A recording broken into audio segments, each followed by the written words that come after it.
जो यह पढ़े हनुमान चालीसा,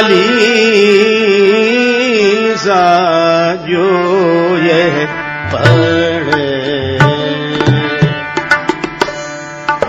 जो यह पढ़े हनुमान चालीसा, जो यह पढ़े।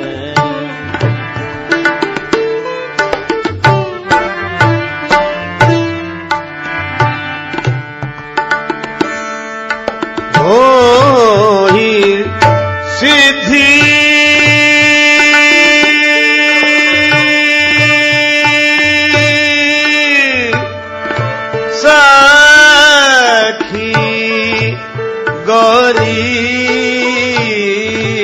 गौरीसा, जो यह पढ़े हनुमान चालीसा,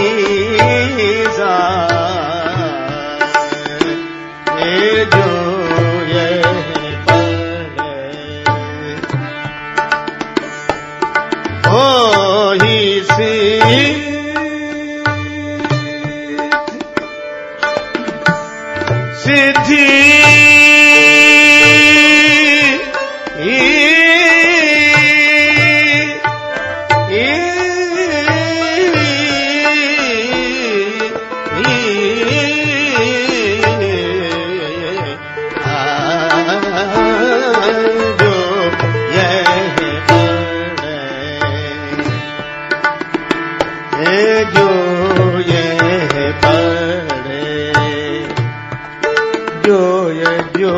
जो ये पढ़े। संत शेखर कलिपावनावतार श्री सीताराम भक्ति भूषण गोस्वामी श्री तुलसीदास जी महाराज लिखते हैं कि श्री हनुमान चालीसा का पाठ जो भी करेगा, और पाठ ही नहीं पढ़ेगा, पाठ में तो नियम भी हो सकते हैं, पर जो यह पढ़े श्री हनुमान चालीसा को जो पढ़ेगा, भगवान शंकर की साक्षी है कि उसे सिद्धि की प्राप्ति होगी। ऐसी महिमा जिस ग्रंथ रत्न की है, उसी श्री हनुमान चालीसा के चिंतन का अवसर भगवान श्री सीताराम जी की मंगलमयी कृपा से हम लोगों को मिला है। श्री तुलसीदास जी श्री हनुमान जी के गुण समूह का वर्णन कर रहे हैं, और उसी क्रम में कल एक पंक्ति थी,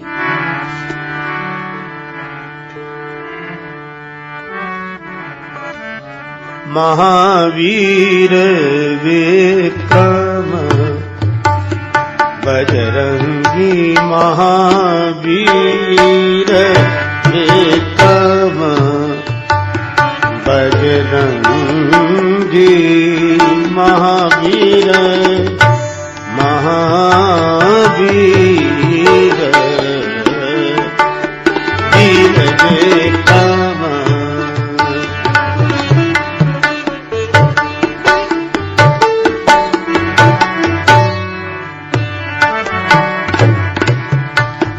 कुमति निवार सुमति के संगे,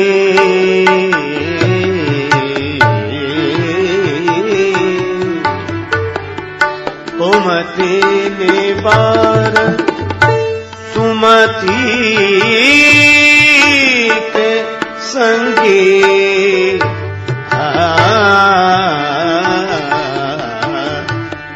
महावीर विक्रम वीर विक्रम वीर विक्रम।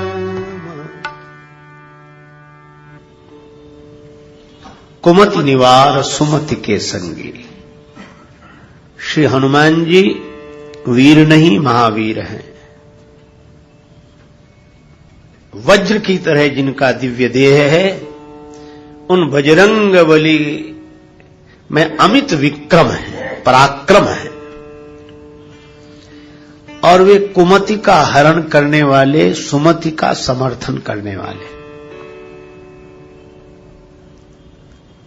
कुमति को हटाना और सुमति को बढ़ाना श्री हनुमान जी का ही कार्य है। पर आप पूछेंगे कि ये सुमति और कुमति कहां रहते हैं? तो उत्तर है, विभीषण जी ने कहा है, सुमति कुमति सबके उर राही, नाथ पुराण निगम अस काहीं। सुमति और कुमति सबके हृदय में रहते हैं। यह अद्भुत संकेत है। किसी किसी के हृदय में रहते हो ऐसा नहीं है, सबके उर रहा है। और श्री तुलसीदास जी कहते हैं, मेरे द्वारा जो यह कहा गया है, यही वेद पुराण सत शास्त्र अनुभवी पुरुषों ने कहा है। नाथ पुराण निगम अस काहीं, यह श्रुति सम्मत है, पुराण सम्मत है। सबके हृदय में सुमति और कुमति का निवास है, सबके हृदय में।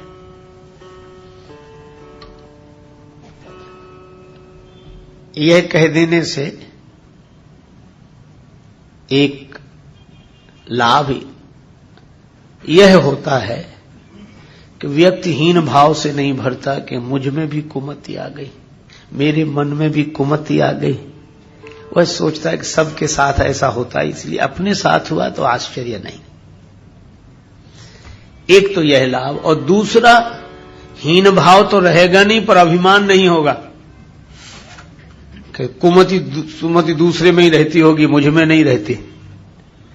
पर कहा जा रहा सबके उर रहा ही, इसीलिए ये सुमति और कुमति सबके हृदय में है। इस दृष्टि से सब समान है, पर थोड़ा और सूक्ष्म ढंग से हम लोग विवेचन करें कि सबके हृदय में सुमति और कुमति रहते हैं, तो कभी सुमति प्रबल होती होगी, कभी कुमति प्रबल होती होगी। जैसे कभी रात आती है, कभी दिन आता है, काल कर्म बस हो ही गुसाई, बरवस रात दिवस की नाई है। तो हम यह कैसे जाने कि अभी हमारे हृदय में कुमति है, प्रधान है, या सुमति प्रधान, यह जाने कैसे? यह तो ठीक है कि सुमति कुमति सबके हृदय में रहती हैं, पर हम जानेंगे कैसे? बड़ा सुंदर उत्तर है। विभीषण जी ने कहा, रावण तव उर कुमति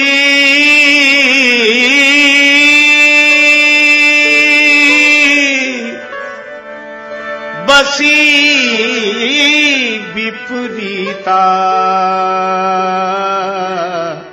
हित अनहित मानहु रिपु प्रीता। कुमति हमारे हृदय में कब प्रधान रूप लेकर आ गई है, कैसे जानेंगे? तो इसका उत्तर है कि अपने हितैषी जब शत्रु लगने लगे और अनहित करने वाले मित्र लगने लगे। हित अनहित मानहु रिपु प्रीता, जो हमारे हित की बात कह रहे हैं, जो हमारे हितैषी हैं, वे हमें शत्रु लगने लगे, और जो हमारे जीवन को नष्ट करने वाले हैं, वे हमें प्रिय लगने लगे, तो समझ लो कुमति आ गई।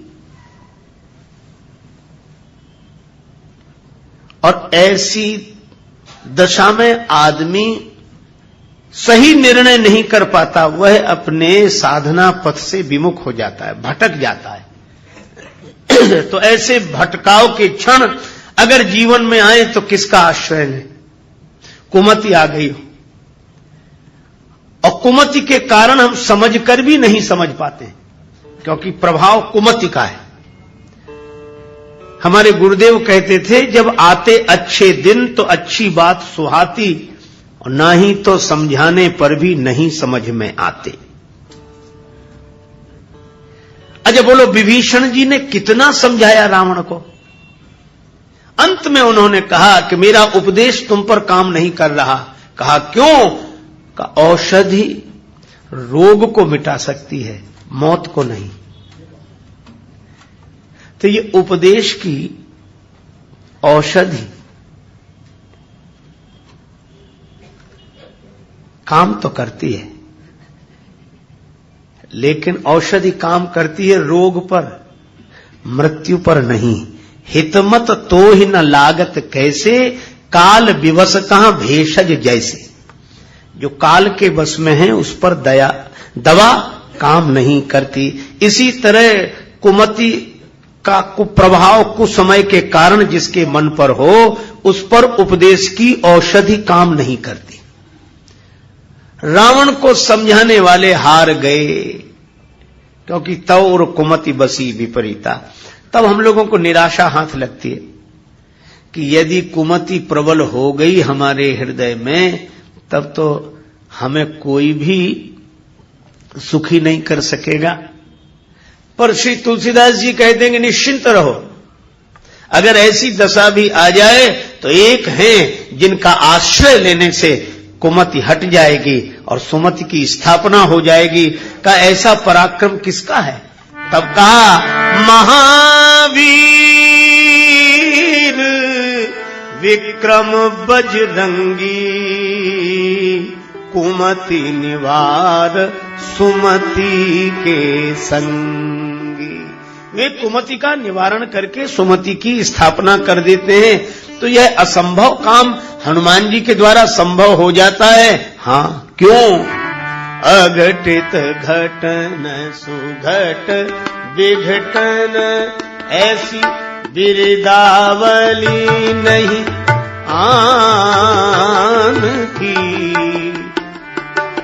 सुमिरत संकट सोच विमोचन, मूर्ति मोद निधान के।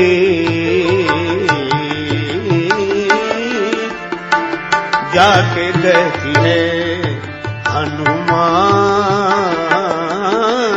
की गति है, जाके गति है। ताकि पैज पैज पूजी आई,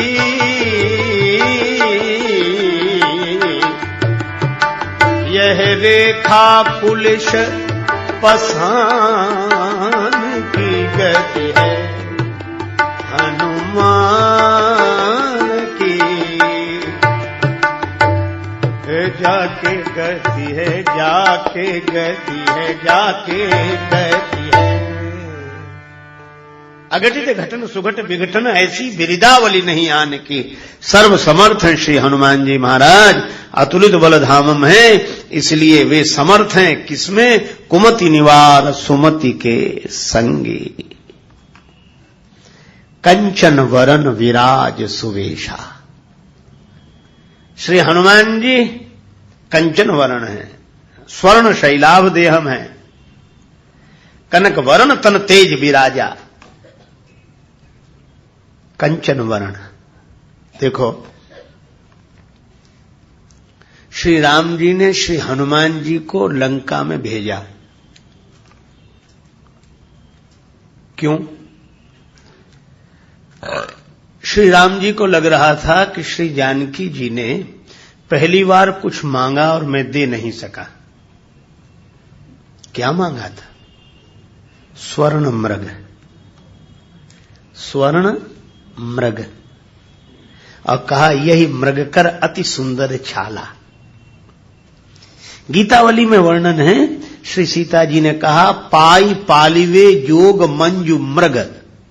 श्री रामचरितमानस में तो कहा गया प्रभु बध कर ये ही आनहु चर्म, किंतु गीतावली में कहा कि अगर ये स्वर्ण मृग मिल जाए तो हम इसका पालन करेंगे।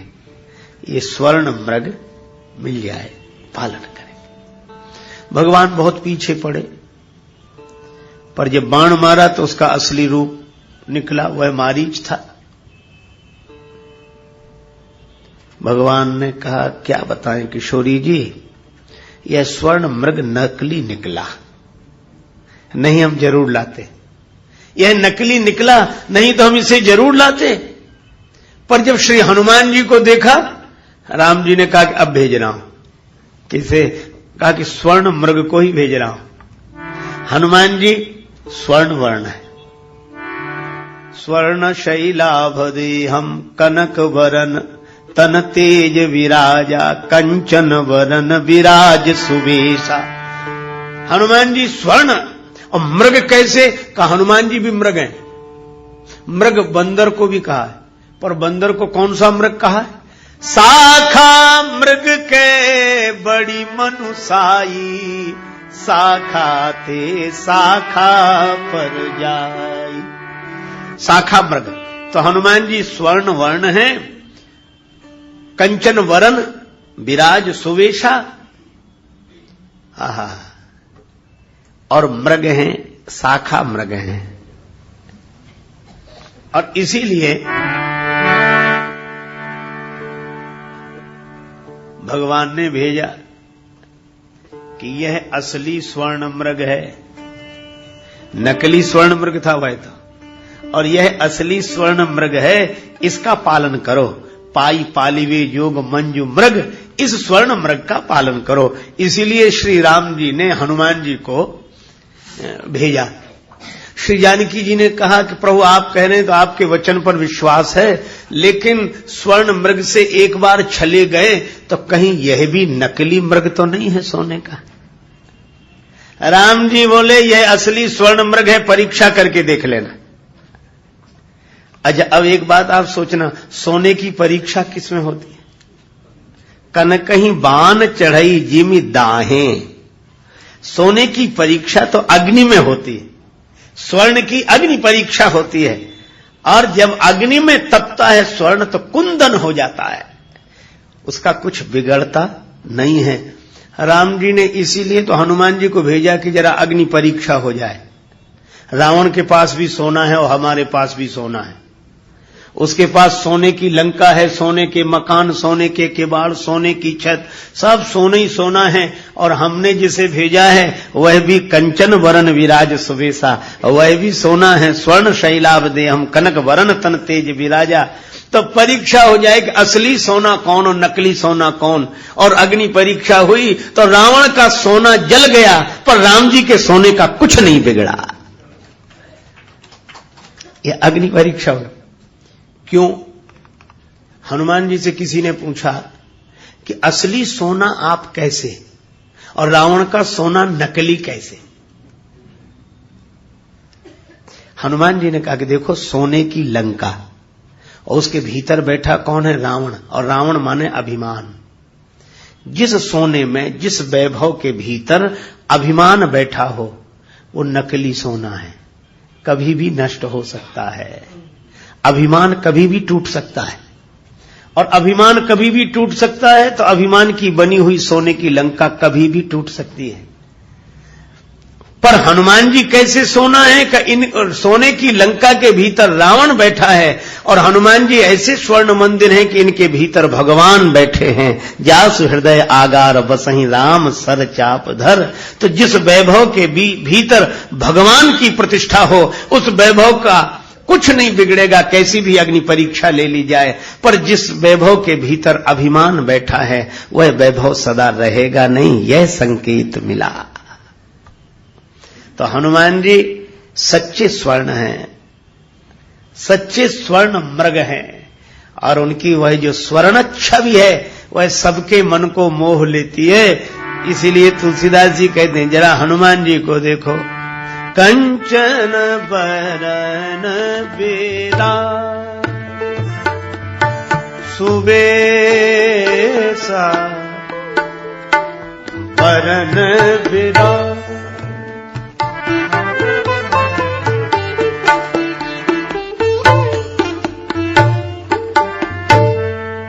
कानन कानन कानन कानन कुंडल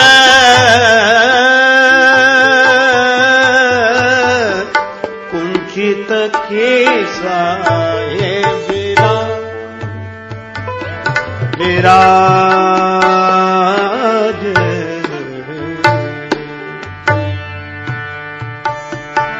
कंचन बरन विराज बरन विराज बरन विराज।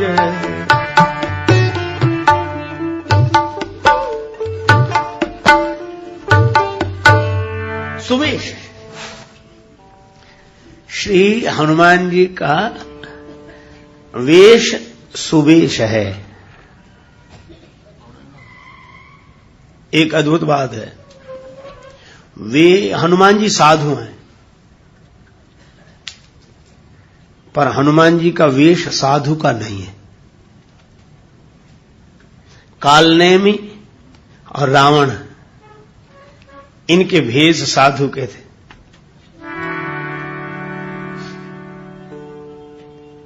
तुलसीदास जी कहते हैं कि ये जितने भी हैं लखी सुवेश जग बंचक जीऊ वेश प्रताप पूजियहि तेऊ पौघरे अंत न होए निबाहु काल नेमि जिमि रावण राहु। काल नेमि रावण और राहु का उदाहरण दिया। इन्होंने भेष तो बड़ा सुंदर बनाया, लेकिन भाव वैसा नहीं था। परिणाम वचन वेश से जो बने तो बिगड़े परिणाम। वचन और वेश से जो बने तो बिगड़े परिणाम, और तुलसी मन से जो बने तो बनी बनाई राम। वेश की अपनी महिमा है। वेश का हमारे यहां बहुत आदर है। हमारे संतों में भेष को भगवान बोलते हैं, लेकिन वेश के अनुरूप भाव हो तो वेश की शोभा है। एक आदमी बंदूक लिए खड़ा था और थर थर थर कांप रहा था। क्या नाम है तुम्हारा? शेर सिंह। तुम्हारे पिता का नाम? शमशेर सिंह। और कंधे पर क्या है? बंदूक। तो कांप क्यों रहे हो? कुत्ता भौंक रहा है। कंधे पर बंदूक, खुद शेर सिंह, बाप का नाम शमशेर सिंह, और कुत्ते के भौंकने से कांप रहे हैं। फिर क्या बंदूक का मतलब हुआ? क्या नाम का मतलब हुआ? क्या वेश का मतलब हुआ? वेश के अनुरूप आचरण होना चाहिए। इसीलिए श्री ब्रह्मानंद जी ने लिखा है, बड़ा प्रसिद्ध भजन आपने सुना होगा, मैं प्रायः उसे गुनगुनाता हूं। देह के माला तिलक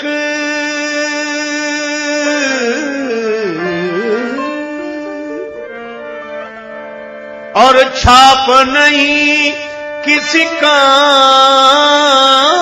के, देह के माला माला तिलक और छाप नहीं किसी काम के,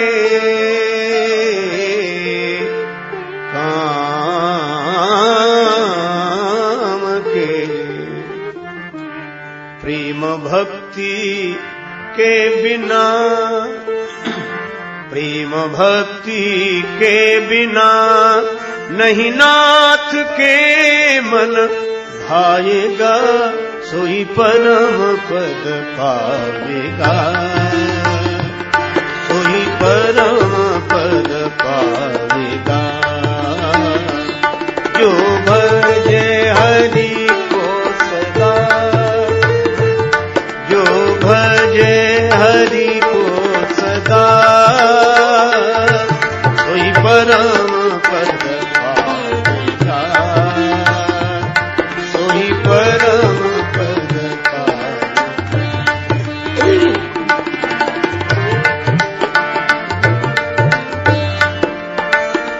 हरि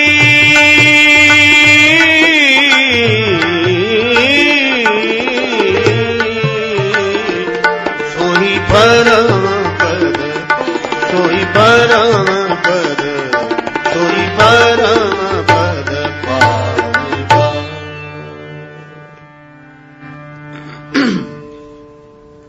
इसलिए वेश का मूल्य है, पर वेश के अनुरूप आचरण होना चाहिए। तो रावण, कालनेमी और राहु ने वेश तो बनाया, पर वेश के अनुरूप आचरण नहीं रहा। और हनुमान जी की विशेषता क्या है?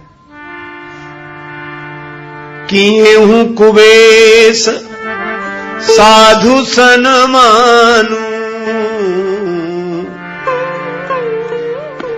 जिमि जग जामवंत हनुमान।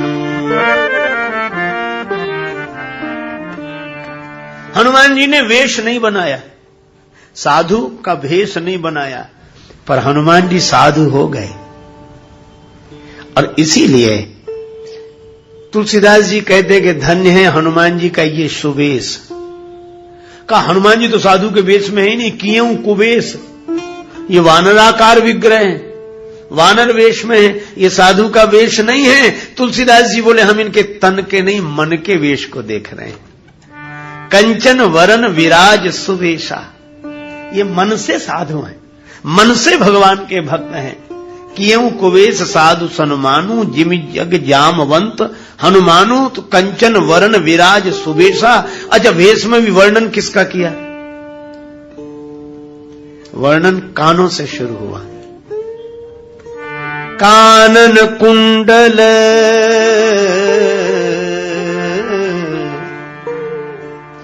हनुमान जी का धन्य है वेश, धन्य है। कहा क्यों?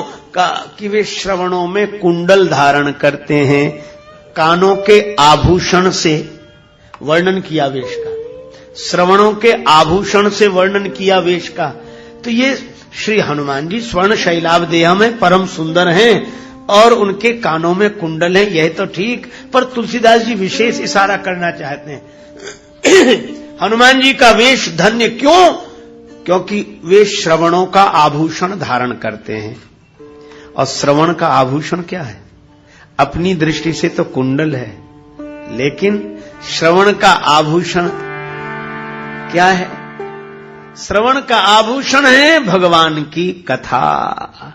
भगवान की कथा सुनी जाए, रामचरित सुनिवे को रसिया।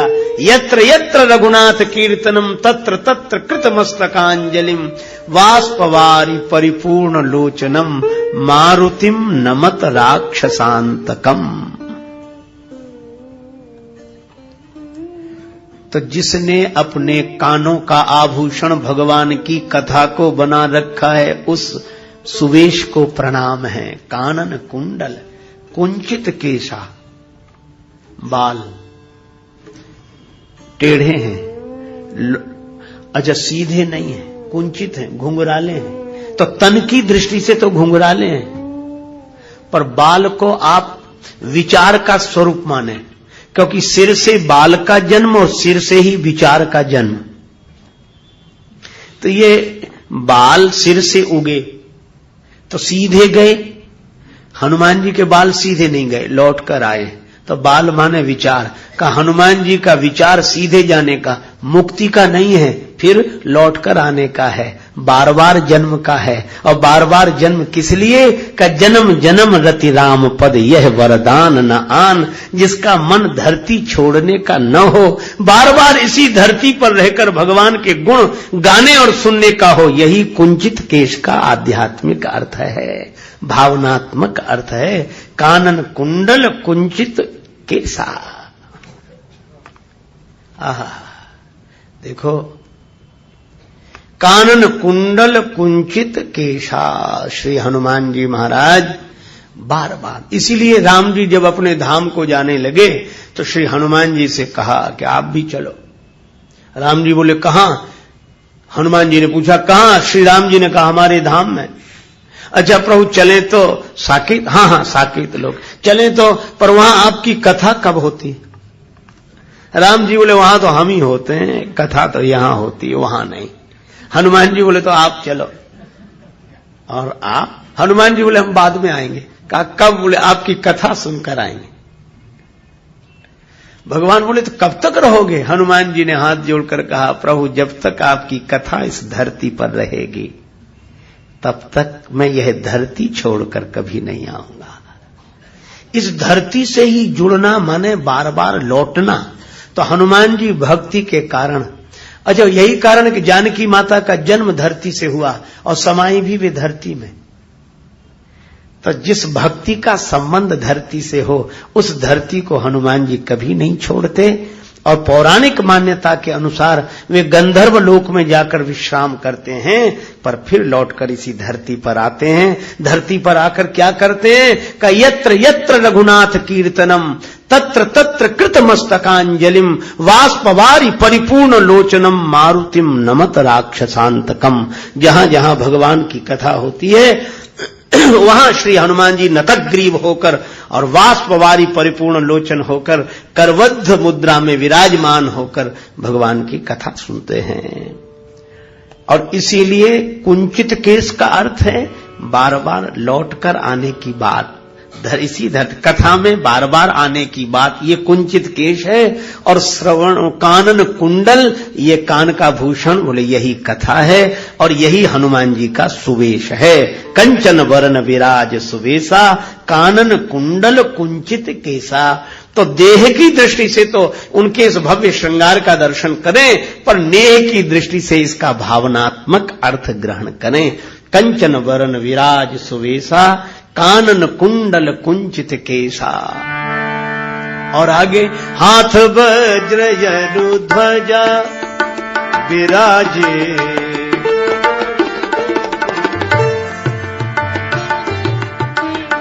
हाथ वज्र जनु ध्वजा विराजे कांधे मूज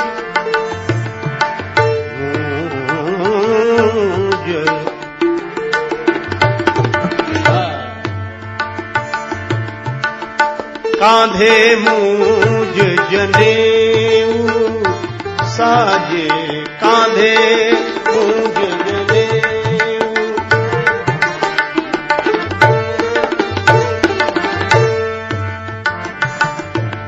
हाथ वज्र ध्वजा विराजे कांधे मूज जनेऊ साजे हाथ वज्र ध्वजा विराजे हाथ ध्वजा विराजे हाथ वज्र ध्वजा वज्र ध्वजा वज्र ध्वजा विराजे हाथ वज्र ध्वजा हाथ वज्र ध्वजा वज्र ध्वजा वज्र ध्वजा।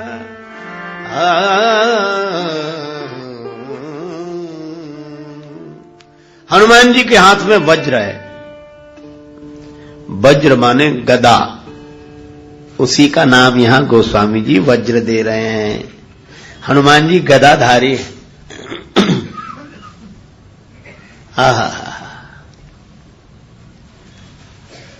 और एक हाथ में गदा और एक हाथ में ध्वजा।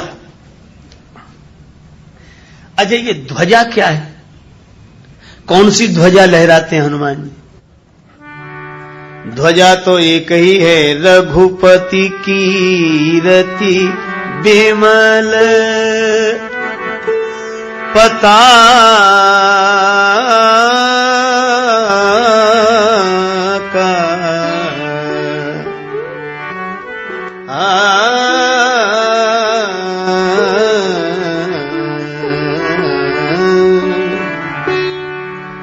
राम जी की कीर्ति ही पताका है, राम जी का यश ध्वजा के समान है, और उस ध्वजा को हनुमान जी लहरा रहे हैं। हाथ वज्र और ध्वजा विराजे, राम जी की कीर्ति पताका लहराना हनुमान जी के हाथ में है। तो ये वज्र क्यों रखते हैं? का जितने राम जी के विरोधी हैं उनके लिए वज्र, हाथ वज्र और ध्वजा विराजे। आगे सुनेंगे आप साधु संत के, तुम रखवारे असुर निकंदन राम दुलारे। तो असुर निकंदन है इसलिए हाथ वज्र, और राम जी के दुलारे हैं इसलिए और ध्वजा विराजे। राम जी के यश को लहराने के लिए। अब कितनी बढ़िया बात है, राम जी का नाम कौन करेगा? जो राम जी का काम करेगा। और राम जी का काम कौन कर सकेगा?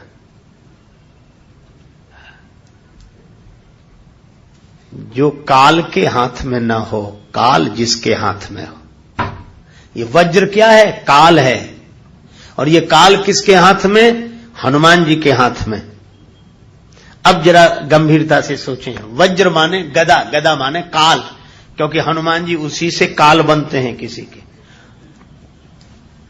और वो हनुमान जी के हाथ में है। अब थोड़ा सा विचार करना, काल माने समय। अब यह सोचो, हम समय के हाथ में हैं कि समय हमारे हाथ में है? हम समय के हाथ में हैं। श्रीमद् भागवत में वर्णन है, देवर्षि नारद भक्ति माता को समझाते हैं श्रीमद् भागवत के महात्म प्रकरण में। उसमें कहा गया कि भक्ति माता आंसू बहा रही हैं। नारद जी ने कहा कि माता दुखी मत हो, ये मेरे बूढ़े बेटे ज्ञान वैराग्य मूर्छित हैं, मैं रो रही हूं, वृंदावन में भी रो रही हूं। और कितना बढ़िया संकेत है, भक्ति दिखे भले ही तरुण, कितनी ही तरुण दिखाई दे भक्ति। अच्छा, तरुण आदमी जल्दी जल्दी चलता है, जहां देखो वहां, अभी यहां, अभी वहां। तो भक्ति दिख तो रही है तरुण, जहां देखो वहां भक्ति, भागवत की भक्ति यहां वहां। लेकिन भक्ति की तरुणाई तो हमको दिख रही है, पर भक्ति का रोना नहीं दिख रहा है। भक्ति रो रही है। क्यों? कहा कि जब ज्ञान और वैराग्य मूर्छित हों तो भक्ति सिवा रोने के और कुछ नहीं रहती। पर भक्ति का रोना और किसी को नहीं दिखा, नारद जी को दिखा। नारद जी को दिखा कि यद्यपि भक्ति है तो तरुणी, लेकिन ज्ञान वैराग्य मूर्छित है इसलिए रो रहे हैं। इसका अर्थ है कि ज्ञान वैराग्य की मूर्छित अवस्था के कारण भक्ति जब रोती है तो भक्ति का रोना संत को ही दिखाई देता है, हर किसी को नहीं दिखाई देता। नारद जी ने देखा, मां तुम रो रही हो, यह दशा है। कहा कि चिंता मत करो, अयम तो युग धर्मो ही वर्तते कस्य दूषणम।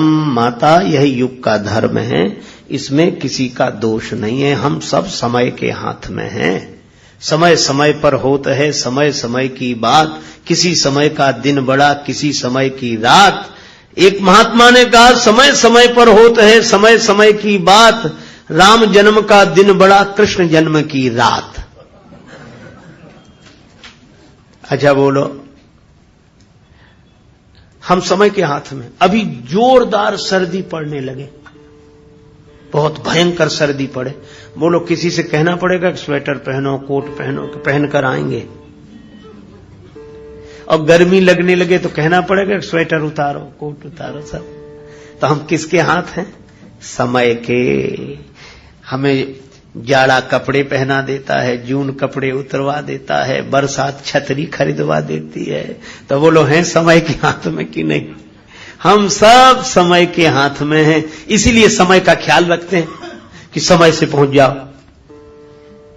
कथा में भी कब समय से पहुंच जाओ, और अब समाप्त होने का समय आने वाला है, तो सोचते हैं समय से, क्योंकि हम समय के हाथ में। ये बात अलग है कि घड़ी हम हाथ में बांधते हैं घड़ी हम हाथ में बांधते हैं, तब घड़ी समय की सूचना देती है। घड़ी सबके हाथ में है, पर घड़ी किसी के हाथ में नहीं। किस घड़ी क्या हो जाए,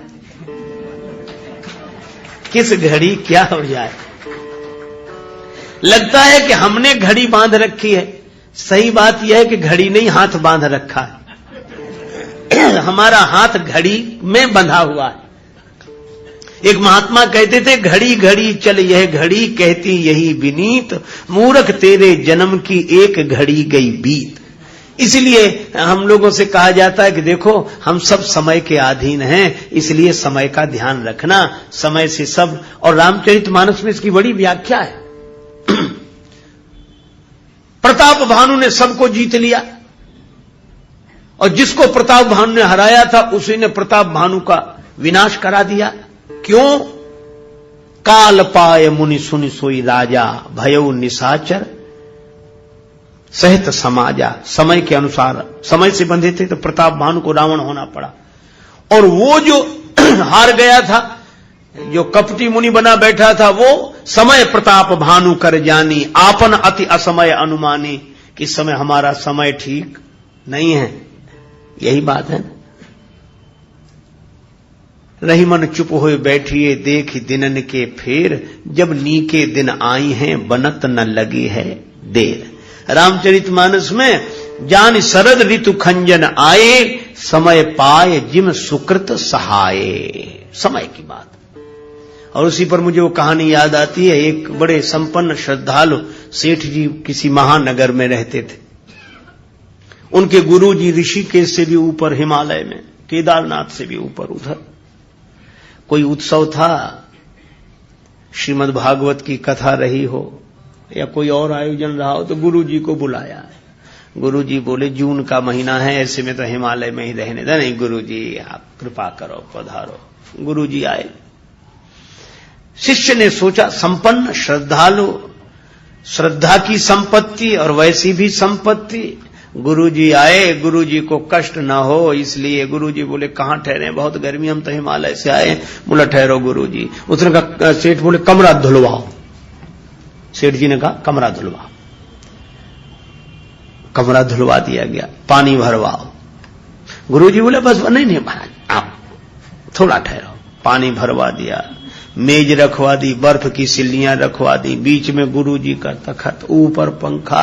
गुरुजी बोले वाह वाह क्या बात है, सेवा तो ऐसी है, बहुत तुम्हारी बड़ी श्रद्धा सराहनीय है। श्रद्धा के अनुसार तुमने द्रव्य का सदुपयोग किया और तुमको बहुत बहुत आशीर्वाद। सेठ जी का मुनि था, वो भी बड़ा अभिभूत था कि देखो गुरु जी की सेवा ऐसे करनी चाहिए। लेकिन सोचा मैं तो गरीब हूं, पैसा नहीं है मेरे पास। लेकिन उसने मन ही मन निश्चय किया कि मैं लाख गरीब सही, लेकिन चाहे कर्ज हो जाए, पर मेरे गुरु जी आएंगे तो मैं भी ऐसी ही सेवा करूंगा। भाव तो अच्छा था, पर समझ ठीक नहीं थी, एक गड़बड़ी हो गई। सेठ जी के गुरु जी आए थे जून में, मुनीम के गुरु जी आए जनवरी में। वो तो वैसे ही कांपते आ रहे थे। गुरुजी बोले कहां ठहरे? चेला बोला थोड़ा कमरा धुलवाओ। गुरुजी ने कहा ये क्या? गुरुजी आप मत बोलो, चाहे हम लाख गरीब सही, कर्ज हो जाए, पर सेवा वैसी करेंगे जैसी सेठ जी ने की थी। अब बोलो कमरा धुलवाने तक तो गनीमत थी। बोला पानी भरवाओ, बर्फ रखवाओ, पंखा चलवाओ। अब बोलो ऐसे में गुरुजी रह जाएं रात भर, तो सवेरे उठेंगे तो उठ के उठाना पड़ेगा। तो सेवा श्रद्धा ठीक, लेकिन समय, क्योंकि हम सब समय के हाथ में हैं। पर एक बात मैं आपसे कहूं, हम सब समय के हाथ में हैं, पर हनुमान जी समय के हाथ में नहीं है, हनुमान जी के हाथ में समय है। हनुमान जी के हाथ में समय, समय माने काल और काल माने वज्र। तो हाथ वज्र का यही अर्थ लेना चाहिए कि हनुमान जी काल के हाथ में नहीं है, काल हनुमान जी के हाथ में है। और जब काल जिसके हाथ में हुआ है, काल को भी नष्ट कर सकता है। और इसीलिए हनुमान जी ने, एक महात्मा तो कह रहे थे कि हनुमान जी ने जब लड़ने लगे युद्ध में, कवितावली में वर्णन है, बिरझोड़न मारुत को बिरुदैत जो काल हो काल सो बूझ ही परे। हनुमान जी काल के काल दिखाई दे रहे हैं। और शंकर जी से कहा, शंकर जी ने कहा पार्वती देख रही हुई लड़ाई? पार्वती जी बोली आश्चर्य है, हनुमान जी ऐसा कर रहे हैं। शंकर जी बोले नहीं नहीं, हनुमान जी करते दिख रहे हैं, पर महिमा किसकी है? किसकी? का उमान कछु कपिके अधिकाई, प्रभु प्रताप जो काल ही खाई। काल सबको खाता है, पर हनुमान जी काल को खा जाते हैं। तो काल हनुमान जी के हाथ में है। और यही रामचरितमानस की कथा भी संकेत करती है। क्या? रामचरितमानस की कथा यह संकेत करती है कि काल नेमि ने ही हनुमान जी का रास्ता रोका था। और आप जानते हैं नेमि कहते हैं चक्र को, है ना? नेमि माने चक्र और काल माने समय। तो काल नेमि माने काल चक्र, समय का चक्र चलता रहता है। सुबह होती है, शाम होती है, जिंदगी यूं ही तमाम होती है। ये काल चक्र चलता रहता है। कल भी शाम आई थी, आज भी आई, कल भी नहीं रही, आज भी नहीं रहेगी। फिर सवेरा होगा, फिर दोपहर, फिर शाम, फिर सुबह, फिर दोपहर, फिर शाम, फिर रात। ये काल चक्र ये सबके जीवन में आता है, सबके मार्ग में आता है। कालनेम ने हनुमान जी का रास्ता रोका। रावण गया कालनेम के पास कि तुम तैयार हो जाओ। कालनेम बोला क्या करना है? रास्ता रोकना होगा। कहा मैं तैयार हूं। किसका रास्ता रोकना? रावण बोला हनुमान जी का। कालनेम बोला ये नाम सुना हुआ लगता है, पहले भी सुना है। रावण बोला हाँ सुना होगा, वो पहले भी आ चुके हैं। कालनेम थोड़ी देर रुक कर बोला ये वही बंदर तो नहीं है जिसने लंका जलाई थी? रावण बोला हाँ हाँ वही बात, तुम पहचान गए, बड़े समझदार हो, ठीक पहचाना तुमने। कालनेम बोला मैं नहीं जाऊंगा। रावण बोला क्यों नहीं जाओगे? मैं तुम्हें जाते हुए देखना चाहता हूं। कालनेम बोला ठीक है चले जाएंगे, पर जाते हुए तो देख लोगे, लेकिन लौटकर आते हुए नहीं देख पाओगे। गए तो गए। तुम इतने बड़े बलवान होकर उसका रास्ता नहीं रोक सकते? कालनेम ने कहा एक बात बताओ, जिस दिन उस बंदर ने लंका जलाई थी आप कहीं बाहर गांव गए थे? लंका में नहीं थे। आप रोक सके रास्ता? तुम अपने गांव में घर में नहीं रोक सके उसका रास्ता, और हम जंगल में उसका रास्ता रोक लेंगे? देखत तुम्हें नगर जही जा रहा, तास पंथ को रोक नहीं पा रहा, कौन रोक सकता है? रावण बोला जाओ। कालनेम में कहा जा रहा है, गया। अच्छा आप विचार करो, कालनेमी कलियुग ही कालनेमी है, काल चक्र है। कालनेमी कलि कपट निधानो, नाम सुमति समरथ हनुमानो। हनुमान जी क्या कहा गया? सुमति समरथ, इसीलिए कुमति निवार सुमति के संगी। और यहां कालनेम ने रास्ता रोका। क्या किया? बाबा जी बन गया, आश्रम बना लिया, मंदिर बना लिया, बगीचा बना लिया,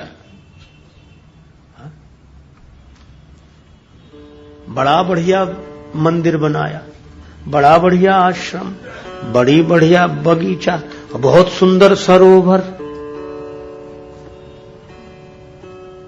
खुद बन गया बाबा जी। है कालनेमी। ये रूप बदल कर आता है। कलयुग भी ऐसे ही रूप बदल के आता है। ये रूप बदल के आता है। हनुमान जी को भी धोखा हुआ कि अगर ये साधु ना हो तो इतना बढ़िया मंदिर बनाता, इतना बढ़िया बगीचा। देखो भगवान की कृपा है। अरे कृपा नहीं, अभी पता लगेगा। वो तो मकरी ने पांव पकड़ा, हनुमान जी ने लात मारी। अच्छा ये देखो हनुमान जी जैसे पहुंचे और कालनेम ने जो देखा तो अब लगा वो कथा कहने। अब वेश से तो बन गया वो, पर कथा कभी कही होती तो कहता, न कही होती, कहीं सुनी होती तो कुछ अंदाज से काम चलाता, पर लंका में न कथा कही जाती थी न सुनी जाती थी, वहां से तो कथावाचक भगा दिए जाते थे। गोस्वामी जी ने लिखा, तेहि बहुविध त्रासई देश निकासई जो कहे वेद पुराना। जो वेद पुराण की चर्चा करे उनको डरा धमका के नगर से निकाल दिया जाता था। अब काल नेम ने कथा शुरू की घबराहट में, तो न मंगलाचरण न भगवान का नाम, और कथा भी न बालकांड न अयोध्या न अरण्य न किष्किंधा न सुंदर, कथा सीधे शुरू हुई लंका कांड से।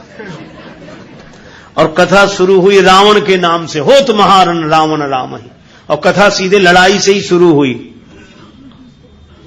हनुमान जी ने कहा ये कैसी कथा है। काल ने भी संभल गया, जीती हैं राम न संशय या मई, राम जी जीतेंगे। हनुमान जी आए और हनुमान जी को प्यास लगाई कि बड़ी जोर की प्यास लग रही है। आप लोग श्रीमद् भागवत की कथा में सुनते हैं, जब 10वां स्कंध आरंभ हुआ तब सुखदेव जी ने कहा कि जब से कथा शुरू हुई तुमने कुछ जल भी नहीं पिया है, कुछ जल पी लो, कुछ ग्रहण कर लो, उसके बाद फिर कथा शुरू होगी। तो उत्तर दिया है महाराज परीक्षित ने कि महाराज आपके मुख चंद्र से कथामृत झर रहा है, मुझे न प्यास लग रही है। भूख की कौन कहे, प्यास भी न, साथ ही दुख कहा कि मुझे तृषा भी नहीं लग रही है, प्यास भी नहीं लग रही है। अब आप विचार करें। परीक्षित बोले कि प्यास नहीं तो यह अनर्थ कराया, प्यास ही तो लगी थी, महात्मा के आश्रम में गए थे, पर कथा में अमृत जो पी रहा उसे प्यास नहीं लगेगी।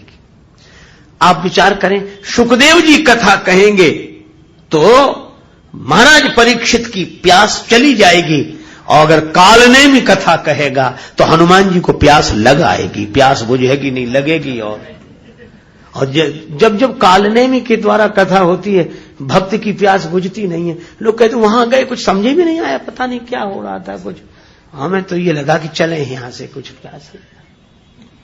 प्यास बुझनी चाहिए। प्यास लगी है, मांगा जल ते दीन कमंडल, घबराया हुआ है कालने में, कुछ मांगो कुछ देता है। हनुमान जी ने पानी मांगा, उसने कमंडल दे दिया। हनुमान जी बोले कमंडल आप हमें दे रहे हैं, ये तो गुरुओं के द्वारा चेलों को दिया जाता है कि हम जाने वाले, हमारा कमंडल अब तुम ही संभालो, तुम हमें कमंडल काहे को दे रहे हो। काल ने बोला वो चेला ही तो बनाना है तुम्हें, तो बनाने के बाद कमंडल देना चाहिए था। काल ने बोला हमने सोचा जो बाद में करना सो पहले ही ले दीक्षा देना चाहते। अब कैसी अद्भुत बात, शिष्य प्रार्थना करे कि गुरुदेव दीक्षा दे दो, मैं आपसे दीक्षा लेना चाहता हूं, यहां तक तो ठीक, और गुरुजी कहें कि हम तुम्हें चेला बनाना चाहते हैं। काल ने भी कह रहा कि तो हम तुम्हें कैसे, पहले स्नान करे आओ, दीक्षा देऊं ज्ञान यही पावो, ज्ञानी नाम अग्रगण्यम को कह रहा है।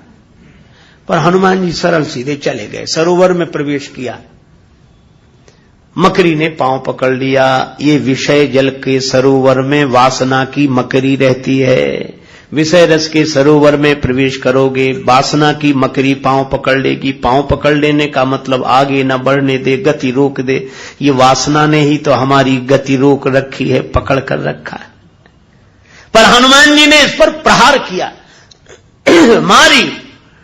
मकरी बोली वाह रामदूत, चरण पकड़ने वाले के साथ यह व्यवहार। हनुमान जी बोले जो पांव पकड़ के डुबा देना चाहे उसके साथ यही व्यवहार करना चाहिए। कई पांव पकड़ने वाले होते ही ऐसे हैं कि खुद तो डूब ही रहे, तुम्हें और ले डूबेंगे, पांव नहीं छोड़ेंगे जब तक तुम डूबे ही न जाओ। ऐसे पांव पकड़ने वालों से सावधान रहना चाहिए। पर कई लोग पांव पकड़ने वालों के फेर में ऐसे पड़ते हैं कि वो जानबूझकर खुद ही डूबते। पर हनुमान जी ने प्रहार किया, वह दिव्य हो गई। कहा कि चरण पकड़ने वाले के साथ यह व्यवहार, हनुमान जी बोले जो पांव पकड़ के डुबा दे उसके साथ तो यही व्यवहार करना चाहिए। और बोले इस कथा कहने वाले के साथ, अरे बोले महात्मा है। मकरी बोली महात्मा नहीं, मुनि न हो, यह निश्चर घोरा। ये वासना पर जब किसी संत के द्वारा प्रहार किया जाता है तो वासना ही उपासना बन जाती है, दिव्य बन जाती है। जो मन की वृत्ति संसार से जुड़ी थी वो भगवान से जुड़ जाती है। और तब उसने कहा मुनि न हो यह निश्चर घोरा, मानव सत्य वचन कपि मोरा। हनुमान जी गए और क्या किया? काल ने बोला आओ आओ आओ वत्स तुम्हें दीक्षा दें। हनुमान जी बोले जब से आए सारे काम उल्टे हो रहे हैं, एक काम हम भी कर दें। क्या? बोले गुरुजी पहले दक्षिणा ही ले लो, बचे रहो तो दीक्षा दे देना। ऐसी दक्षिणा दी, सिर लंगूर लपेटी पछारा, मरते मरते बोला राम राम। हनुमान जी बोले अब सही दी दीक्षा? तो बोलो कालनेमी को पराजित करने वाले। और कालनेमी कौन है? कलिकाल। तो कलिकाल के जो हाथ में हो वो इंसान, और कलिकाल जिसके हाथ में हो वो हनुमान। हनुमान जी के हाथ में कलिकाल है। अच्छा वैसे भी देखो कथाएं भी अद्भुत संकेत करती हैं। क्या? हनुमान जी ने बाल्यकाल में ही सूर्य भगवान को मुख में रख लिया, और सूर्य भगवान तो काल की गति की सूचना देने वाले, और काल की गति जिसने अवरुद्ध कर दी हो उनका नाम हनुमान जी है। तो ये हाथ वज्र, वज्र माने काल, काल जिसके हाथ में हो। और इसीलिए हनुमान जी से वैद्य ने कहा संजीवनी बूटी लेने तो जा रहे हो पर सूर्योदय के पहले आ जाना। हनुमान जी बोले सूर्य भगवान जानते हमारे बारे में, मैं लौटूंगा तभी सूर्योदय होगा, उसके पहले नहीं, और उसके पहले उगेंगे तो मैं सवेरा होने ही नहीं दूंगा। तो हनुमान जी के हाथ में काल है। अच्छा अब इससे अर्थ क्या हुआ? हाथ वज्र और ध्वजा विराजे। हाथ में वज्र है और ध्वजा, इसका अर्थ है कि भगवान के यश की ध्वजा वही लहरा सकता है जो समय के हाथ में न हो। समय जिसके हाथ में हो वही भगवान के यश की ध्वजा को लहरा सकता है। अर्थात जो कलिकाल से प्रभावित न हो, कलिकाल से जो प्रभावित ना हो, जो कलिकाल को प्रभावित कर दे वही भगवान की कीर्ति की ध्वजा लहराएगा कि ये भगवान के भक्त ऐसे होते हैं। तो हनुमान जी काल के हाथ में नहीं है, काल उनके हाथ में है। इसीलिए हाथ वज्र अरु ध्वजा विराजे, हाथ वज्र अरु ध्वजा विराजे, हाथ वज्र अरु ध्वजा विराजे, हाथ वज्र अरु ध्वजा विराजे, कांधे मूंज जनेऊ साजे, कांधे मूंज जनेऊ साजे।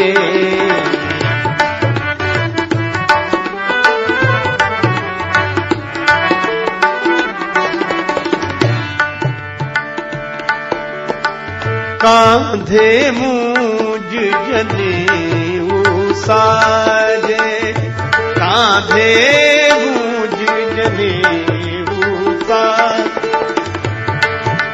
आ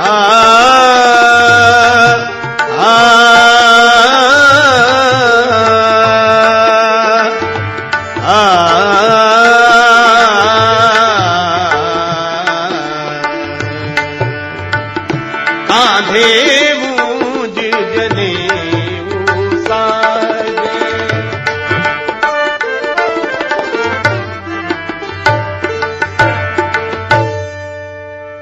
कांधे मूंज जनेऊ साजे। श्री हनुमान जी कांधे पर यज्ञोपवीत मूंज मेखला ब्रह्मचारी का रूप है।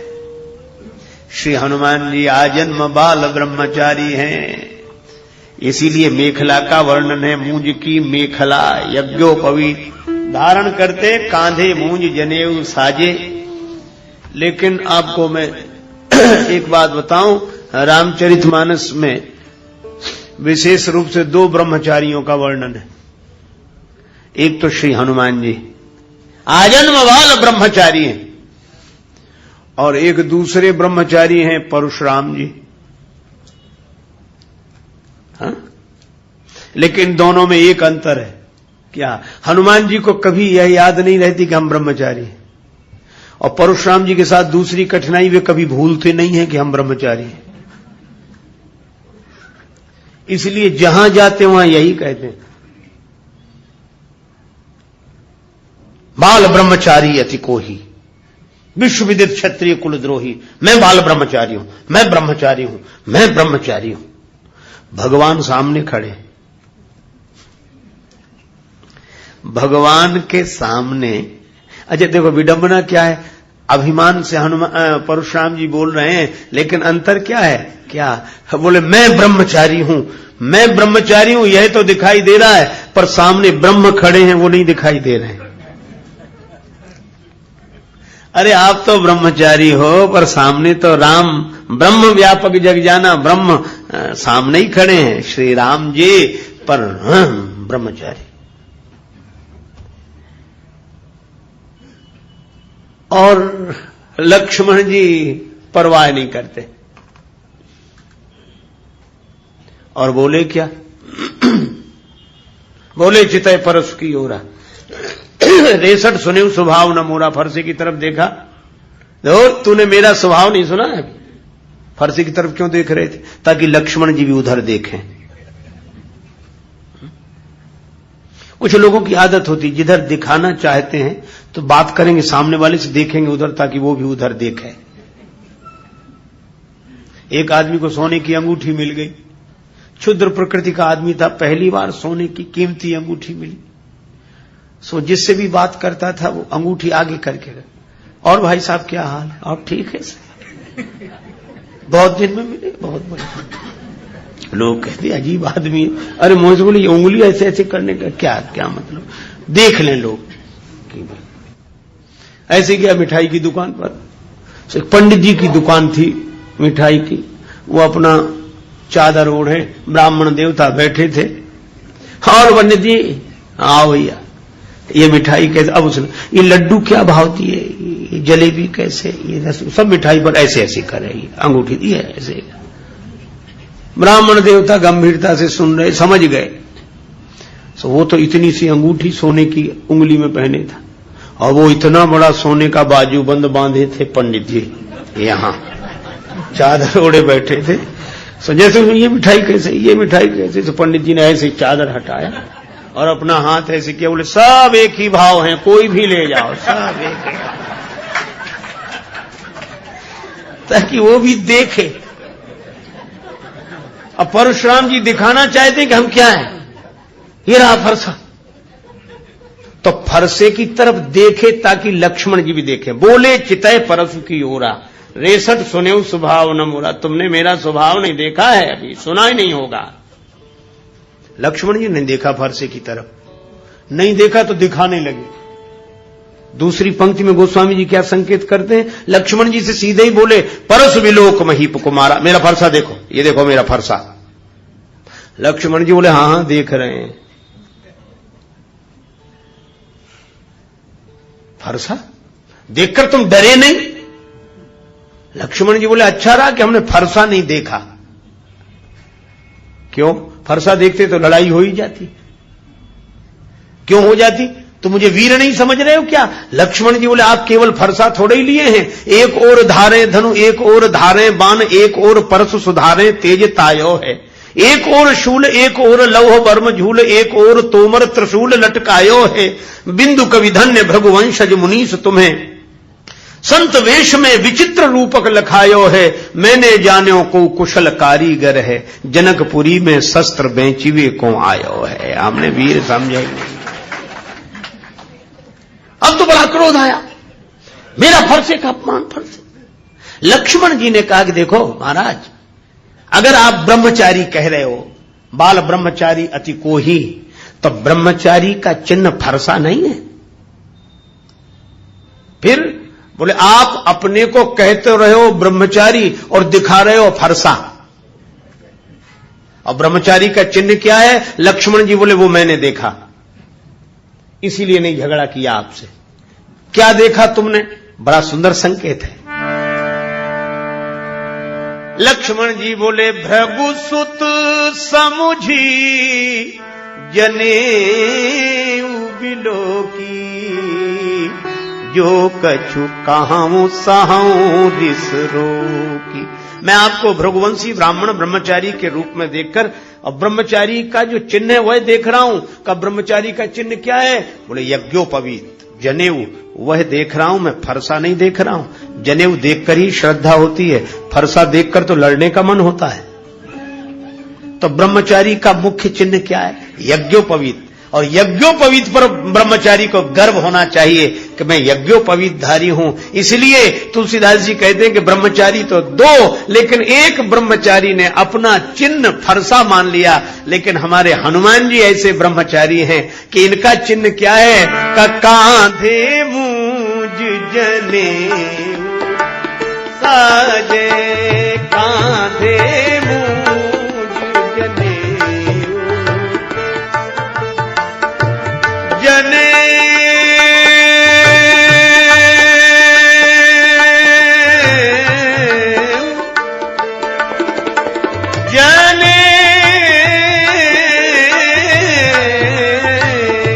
कांधे मूज जने साजे, कांधे मूज जने साजे जने साजे जने साजे।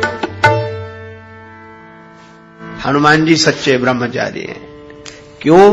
क्योंकि परशुराम जी ब्रह्मचारी होने का अभिमान रखते हैं। मैं गलत सही नहीं कह रहा हूं, किसी की निंदा करना मेरा उद्देश्य नहीं है, आपको भटकाना भी मेरा उद्देश्य नहीं है। पर मैं यह कहता हूं कि परशुराम जी भगवान हैं, हनुमान जी तो भक्त ही हैं, पर परशुराम जी तो भगवान के अवतार हैं। पर यह लीला है, लीला को बार बार ऐसे समझना चाहिए जैसे मां किसी बच्चे को चलना सिखाती है तो उसकी उंगली पकड़कर पीछे पीछे चलती है, कहती बेटा आ, सीधा बढ़िया, सीधा सीधा आगे आ जा। बच्चे से कहती सीधा चलो, मां उल्टा चल रही, तो क्या मां को सीधा चलना नहीं आता है? आता है, लेकिन वह उल्टा चलने की लीला इसलिए करती है ताकि उसका बालक सीधा चलना सीख जाए। तो परशुराम जी जैसे अवतार कोटि के महापुरुषों में अगर यह अभिमान का उल्टा चलना दिखाई दे तो ये उनका दोष नहीं मानना चाहिए। होश में रहकर वे तो भगवान हैं ऐसा जानकर वे तो केवल इसलिए उल्टा चलने की लीला कर रहे हैं ताकि हम लोग सीधा चलना सीख जाएं। इतनी ही प्रेरणा लेनी चाहिए।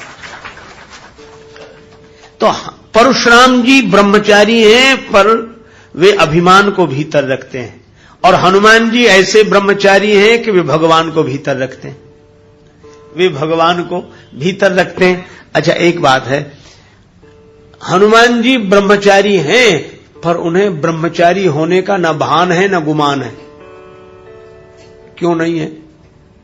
आज हम आपसे पूछते हैं, छोटा सा बच्चा 5-7 साल का ब्रह्मचारी है कि नहीं है? लेकिन छोटे से बच्चे से कोई कहता आइए ब्रह्मचारी जी, और अगर कहो तो उसे कैसा अटपटा लगेगा। बालक कहेगा कि मां मैं तुम्हें जानता हूं, मैं नहीं जानता कि ब्रह्मचारी क्या होता है वो, लेकिन वह जानता नहीं कि ब्रह्मचारी क्या है, वह तो बालक है। और इसीलिए हनुमान जी और बच्चे का ब्रह्मचर्य सच्चा ब्रह्मचर्य है, क्योंकि वह यह नहीं जानता कि ब्रह्मचर्य होता क्या है। तो ब्रह्मचारी तो है पर उसे ब्रह्मचारी होने का न भान है न अभिमान है। क्यों? वह बालक है। हनुमान जी ब्रह्मचारी हैं, सच्चे ब्रह्मचारी हैं, पर उन्हें अपने ब्रह्मचारी होने का न भान न अभिमान कहा। क्यों? बोले वे भी बालक हैं। इसीलिए तो हम लोग क्या कहते हैं, आरती कीजिए हनुमान लला की, आरती कीजिए हनुमान लला की।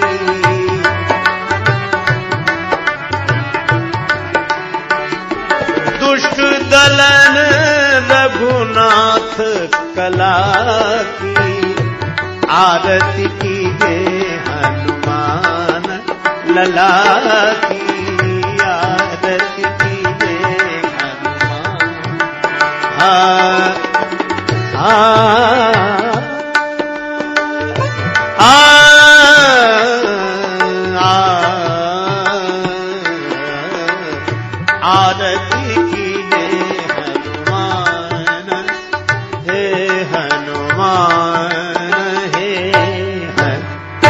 हनुमान जी लला हैं, बालक हैं। जानकी माता ने भी यही कहा, अजर अमर गुण निधि सुत हो।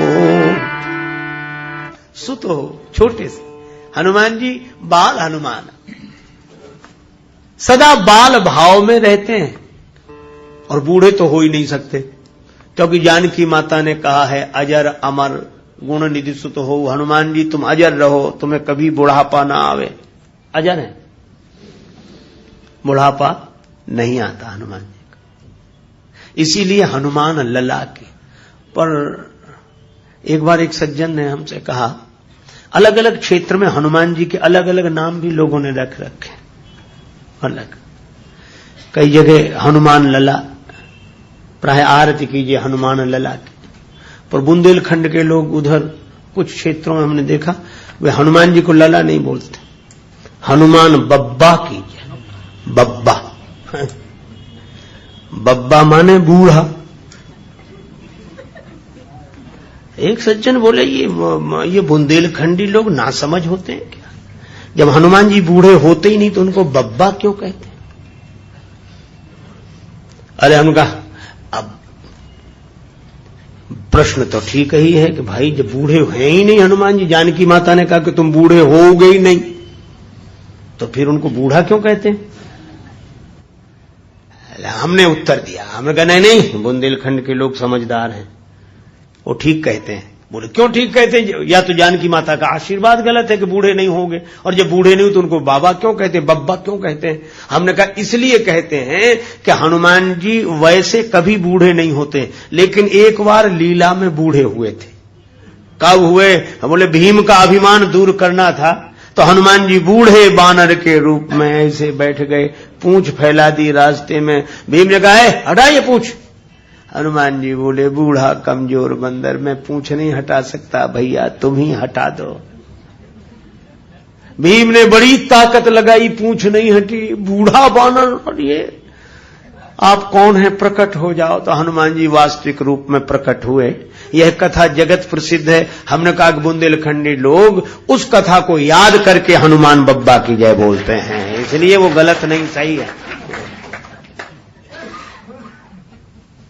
अब अपने अपने मन की भावना है, किसी को हनुमान जी बाल रूप में अच्छे लगते हैं, कोई हनुमान बब्बा की जय बोलते हैं। एक हमारी परिचित से वो दिन में 2-3, और क्या करें, हनुमान दादा जो करें, उनके दादा हैं हनुमान।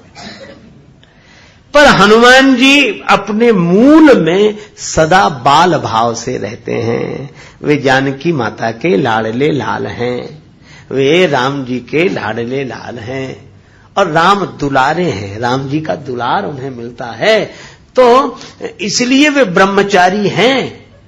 कांधे मूंज जनेऊ साजे, कांधे मूंज जनेऊ, मूंज की मेखला धारण करते हैं, ब्रह्मचारी हैं। उन जैसा कोई ब्रह्मचारी नहीं, पर उन्हें अपने ब्रह्मचर्य का न भान है न अभिमान है। अभिमान नहीं है, इसीलिए तो तुलसीदास जी कहते हैं जय हनुमान ज्ञान गुण सागर, जय कपीश तिहु लोक उजागर।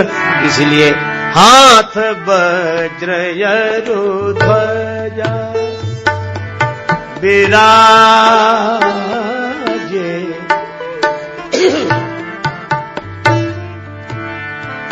कांधे मूंज जनेऊ साजे रे, वज्र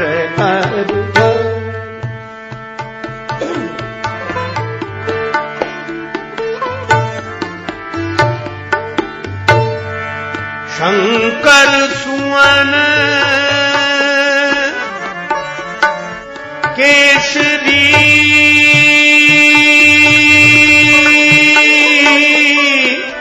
नंदन तेज प्रताप महाजग वंदन,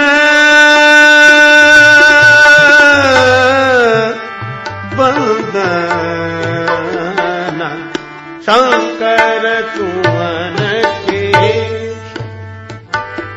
केसरी नंदन सुवन केसरी। रे सुवन केसरे सुवन के।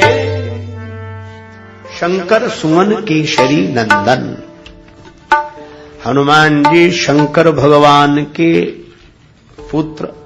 शंकर सुवन, सुवन का अर्थ पुत्र। एक बार श्री हनुमान चालीसा का पाठ हो रहा था कहीं, सभी लोग बड़े प्रेम से पाठ कर रहे थे। यही पंक्ति आई। एक अलमस्त महात्मा अपनी मस्ती में भाव दशा में बैठे हुए थे, तो जैसे ये पंक्ति आई, शंकर सुवन केशरी नंदन, महात्मा अपनी मस्ती में बंद कर, अशुद्ध पाठ करते हो, अशुद्ध पाठ। अशुद्ध कैसे महाराज? लिखा तो इसमें यही है, पोथी में यही लिखा है। महात्मा बोले लिखा होगा अशुद्ध है, सही नहीं है। अरे महाराज किताब में लिखा है। महात्मा कबीरदास जी की तरह बोले, तू कहता कागज की लेखी, मैं कहता आंखिन की देखी। तो महाराज फिर सही पाठ क्या है? महात्मा बोले पहले तुम बोलो, तुम लोग क्या बोल रहे हो? तो वो लोग बोले हम लोग पढ़ रहे हैं शंकर सुवन केशरी नंदन। महात्मा बोले सुवन मत कहो, फिर बोले यह कहो, शंकर स्वयं केशरी नंदन, तेज प्रताप महाजगवंदन, राखत जनकी लाज पवन सुत, राखत जनकी लाज, राखत जनकी लाज पवन सुत,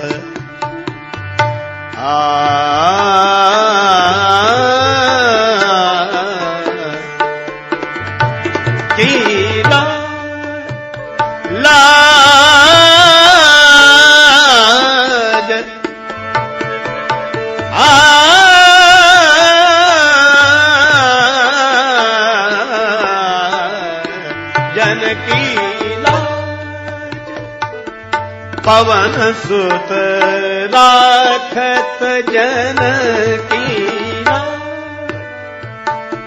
पवन सुत, प्रगटे श्री काशीश, कीश बनी प्रगटे श्री काशीश, कीश बने राम भगति के काज, पवन सुत, राखत जनकी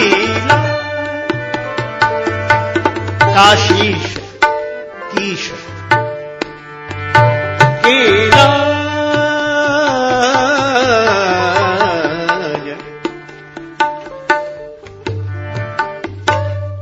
हनुमान जी कीश है माने बंदर, और काशीश हैं शंकर जी। शंकर जी ही हनुमान जी के रूप में अवतार लेकर आए। रुद्र देह तज नेह बस हरते भे हनुमान। शंकर जी क्यों बने? कथा बड़ी प्रसिद्ध है। नारद जी ने काम को जीत लिया, अभिमान हुआ, शंकर जी के पास आए, महाराज मैंने काम को जीता। राम कथा तो सुनाई नहीं, काम कथा सुनाने लगे। शंकर जी सुनना चाहते थे राम कथा, नारद जी ने सुनाई काम कथा। मार चरित शंकर ही सुनाए। शंकर जी ने समझाया, अति प्रिय जाने महेश सिखाए कि देखो ये कथा और कहीं मत सुनाना।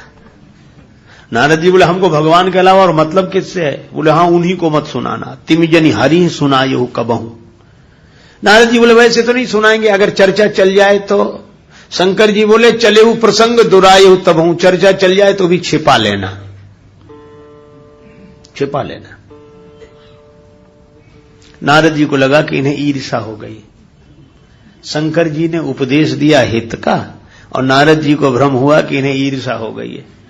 सोचा कि हम काहे को जाएंगे भगवान को जरूरत होगी तो हमें बुलाएंगे, अब हम कोई पहले वाले रहे क्या। तब बिरंच के लोक सिधाए, भगवान ने कोई खबर नहीं ली। लक्ष्मी जी ने कहा तो आपने नारद जी की खबर नहीं ली।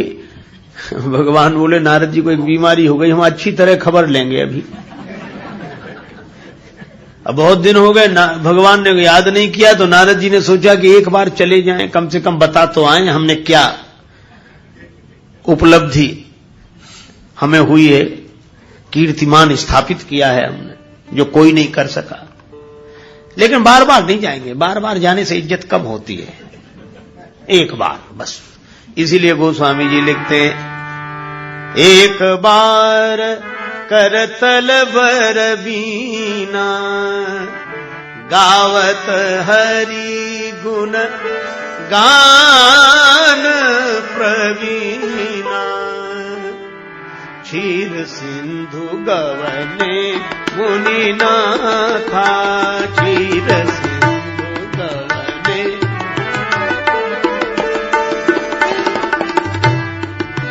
जहाँ बस श्री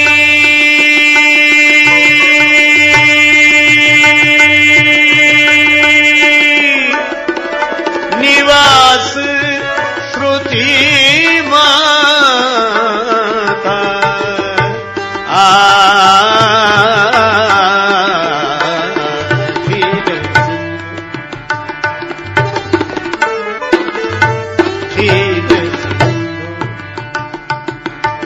क्षीर सिंधु गवन मुनि नाथा, क्षीर सिंधु क्षीर सिंधु क्षीर। नारद जी वीणा बजाते हुए भगवान का गुण गाते हुए गए। भगवान ने नारद जी को प्रणाम नहीं करने दिया, हरसि मिले उठी रमाने के था, हृदय से लगाया, चरणों में नहीं। नारद जी भी समझ गए कि भगवान भी समझ गए कि पुराने वाले नारद नहीं रहे हैं, अब इन्हें प्रणाम की क्या जरूरत है। इसीलिए मिल रहे हैं क्योंकि बराबरी वाले तो मिलते ही। भगवान तो बड़े कौतुकी, नारद जी नीचे बैठने लगे, भगवान बोले वहां नहीं, यहां इधर बैठे आसन ऋषि समेत। भगवान ने तीसरा व्यंग किया, बहुत दिनन कीनी मुनि दया, मुनि बहुत दिनों में दया की। भगवान का व्यंग यह था कि पहले तो आप दर्शन करने आते थे, अब तो दया ही करने आए होगे, दर्शन की तो अब तुम्हें जरूरत है नहीं, कहां रहे। और भगवान का व्यंग और भी था कि नारद जी हम लोग तो गृहस्थ हैं, लक्ष्मी जी के संग सैया पर पड़े, पर आप तो महात्मा हो। अरे आप महात्मा? नारद जी को भी लगा हाँ मैं महात्मा, मैं कोई संसारी हूं, मैं महात्मा। महात्मा होने का अभिमान हो जाए तो भगवान भी गृहस्थ दिखते हैं।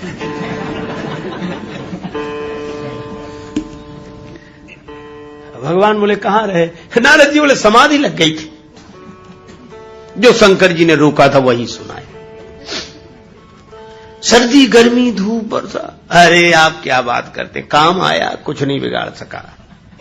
भगवान बोले ऐसा सब आपकी कृपा है महाराज, भीतर अभिमान बाहर से कृपा। नारद कहा सहित अभिमाना, कृपा तुम्हारी सकल भगवाना।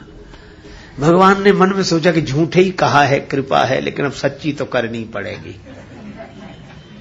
नारद जी तो से भगवान ने कहा कि तुम्हारे स्मरण से, तुम्हारे सुमिरन ते मिटहि मोह मार मदमान, तुम्हारे स्मरण से ये काम आदि विकार मिट जाएंगे। नारद जी बड़े खुश हुए कि अब तक भगवान के स्मरण से मिटते थे, अब हमारे स्मरण से मिटेंगे। नारद जी विदा हुए, भगवान ने अपनी माया को कहा पीछे लगो। क्यों? बोले इलाज करना है। लक्ष्मी जी बोली काहे का? और का नारद जी के मन में अभिमान का फोड़ा हो गया है। अभिमान हाँ मिटाना है, हाँ तो बढ़ाया क्यों? आपने आते ही और गले से और लगा लिया, बिगाड़ा तो तुम्ही ने। पहले से नीचे बिठाते तो होश आ जाता उन्हें, बैठने नहीं दिया, बगल में बिठा लिया, हृदय से लगा लिया। भगवान बोले ये डॉक्टरों का ढंग है, तुम नहीं जानते। लक्ष्मी जी बोले कैसा ढंग? का किसी को फोड़ा हो जाए और पहले डॉक्टर के पास जाए कि डॉक्टर साहब कल से ये फोड़ा हो रहा है, डॉक्टर कहते ये गोली खा लेना, यहीं बैठ जाएगा। पर गोली न खाए और 8-10 दिन बाद दूसरे डॉक्टर के पास जाए कि फोड़ा। तो बोले गोली खाई? पहले डॉक्टर के पास गए तो उन्होंने गोली दी थी। हाँ खाई। बोले नहीं खाई। बोले अब नहीं बैठेगा, अब वो गोली फायदा नहीं करेगी। फिर बोले अब तो ऑपरेशन करना पड़ेगा। तो बोले वही कर दो। का बैठने लायक रहा नहीं है, ऑपरेशन लायक हुआ नहीं है। तो बोले क्या करो? बोले थोड़ा और बढ़ने दो तब तो ऑपरेशन हो। तो भगवान बोले हमें नारद जी के मन रूपी शरीर में उगे हुए अभिमान के फोड़े का ऑपरेशन करना था। इन्होंने पहले डॉक्टर शंकर जी की दी हुई उपदेश की गोली नहीं खाई, नहीं तो अभिमान का फोड़ा वहीं बैठ जाता। अब तो ऑपरेशन करना था, इसलिए थोड़ा और बढ़ाना पड़ेगा ना, इसीलिए बढ़ाया ताकि ऑपरेशन लायक हो जाए। और इसीलिए भगवान ने ये अभिमान और बढ़ाया। और नारद जी गए आगे, भगवान की माया पीछे। माया पड़ी पीछे, आगे दिखने लगी। बिरचे उमग महानगर तो ते सतजो जन विस्तार, श्रीनिवास पुरते अधिक रचना विविध प्रकार। रास्ते में बड़ा भारी सुंदर विशाल नगर बनाया। अब नारद जी ने देखा, अभी तो गए थे, अभी तो कुछ नहीं था। इतना बड़ा नगर आलीशान, कैसा चमचम चमचम चमक रहा है, कैसे मकान प्रकाश से। अच्छा चलो देख भी लिया था तो तुम्हें क्या लेना देना था, भगवान का भजन करते आगे बढ़ जाते। पर नारद जी ने सोचा थोड़े में क्या बिगड़ता, देख तो हाँ। नगर के भीतर चले गए। अच्छा चले गए, अब तैयारियां हुई।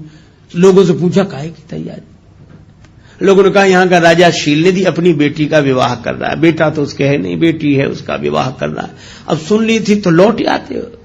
वहां कौन सा विष्णु यज्ञ हो रहा था जो तुम जा रहे थे यज्ञ में, कि सत्संग समारोह था, विवाह था।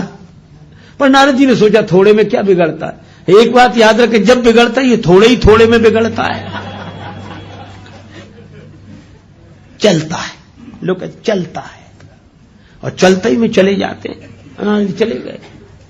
राजा ने स्वागत किया, अपनी बेटी को बुलाया। महाराज इसका हाथ देखो। हाथ देखें कि चेहरा देखते ही रह गए। अब देख रूप मुनि बिरति बिसारी। अब यहां बड़ा सुंदर संकेत है, बिरति बिसारी, वैराग्य बिसरा, मिटा नहीं। वैराग्य का विस्मरण ही हुआ था, लेकिन गड़बड़ी क्या हुई, जितने में वैराग्य विस्मरण उसी समय संभलते नहीं संभले। बड़ी बार लगी रहे निहारी, बड़ी देर तक देखते रहे। कहा महाराज उधर नहीं इधर देखो। हाँ बोले इधर देख लिया, अब इधर ही देख रहे हैं। सारे सद्गुण हैं, मन में तो भी छिपा के रख लिए। जो लक्षण भगवान के थे वही उसकी हस्तरेखा में थे। उसका संकेत था कि माया है, माया तो मायापति की ही होगी, भगवान की होगी, काहे को। पर नारद जी ने सोचा कि विवाह हो जाएगा तो हम ही भगवान हो जाएंगे, हमारे भगवान होने में इतनी कसर है। समुद्र ने लक्ष्मी सौंप दी और ये हमें विश्वमोहिनी सौंप देंगे। लक्ष्मी मिल गई तो हमारे नारायण होने में तो कोई कसर है ही नहीं, ना से नारद ना से नारायण, और ये लक्ष्मी बात। लेकिन अब ये रूप तो उनकी तरह नहीं है, क्या करें।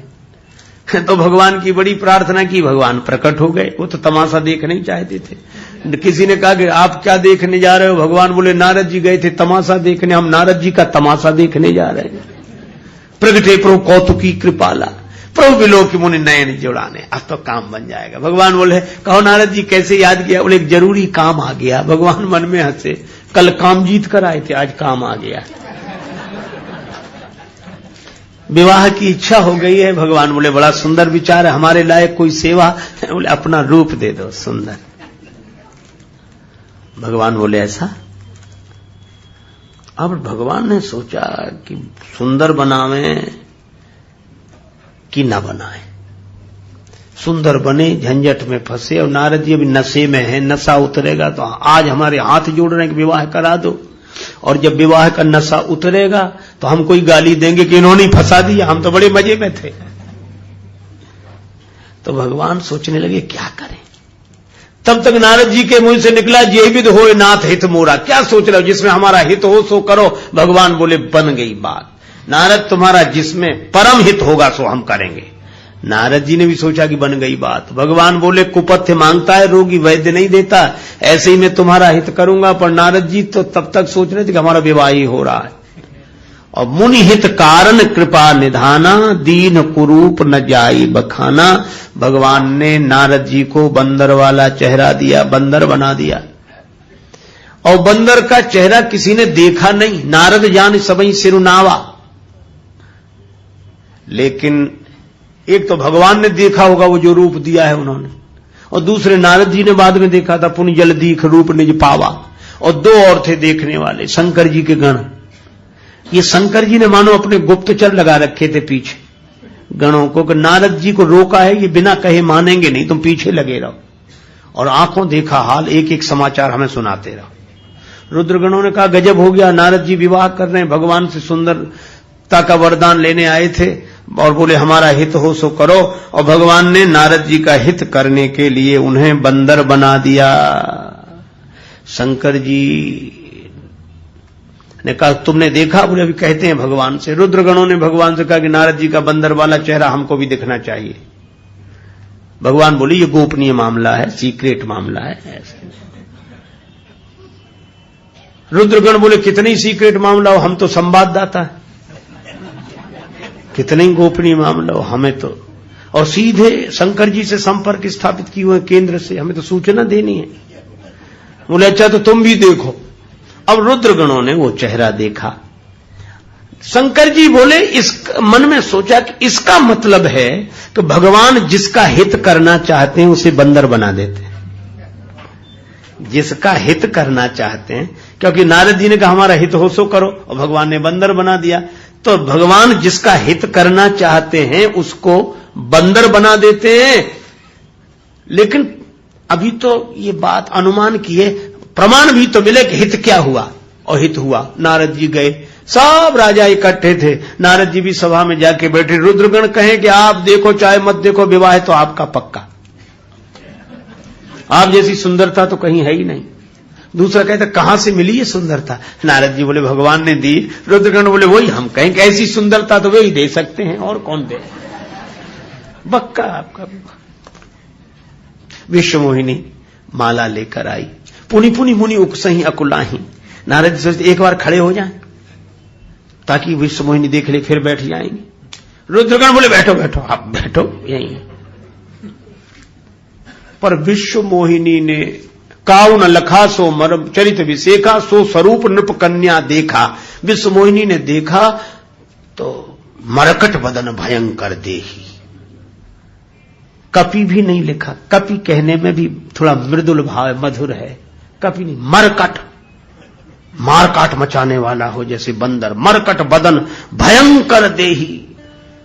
उसको लगा ये भी आए हैं माला की चाह में, स्वयंवर में। देखत हृदय क्रोध भाते ही। और इसलिए नारद जी की कौन कहे, जही दिस बैठे नारद फूली, सो दिस तेहि न बिलो की फूली। विश्वमोहिनी ने उस दिशा में ही नहीं देखा जिधर नारद जी बैठे थे।